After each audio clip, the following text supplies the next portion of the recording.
Kush tha që dasmat bëhen vetëm në salla të dekoruara dhe ambiente private?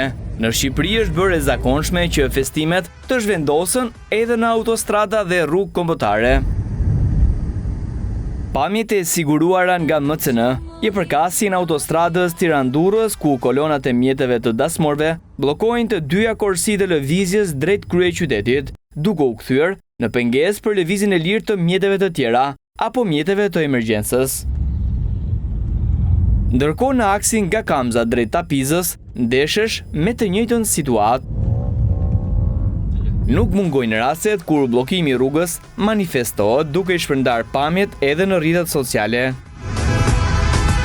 Në një përgjigje për MCN, Policia e Shtetit pranon problematikën, duke theksuar se ka rritje të ndëshkimeve nga viti në vit për bllokimin e rrugëve në evente festive si dasmat apo maturat. Në vitin 2023 janë ndëshkuar 12 drejtues mjetësh në qarkun Lezhë, një vit më pas në 2024 numri i gjobave shkon në 22, duke u zgjeruar edhe harta e shkelësve në Tiranë, Lezhë dhe Elbasan. Në 2025 gjobat për këtë shkelje dyfishohen në 52 masa në të njëjtat qytete.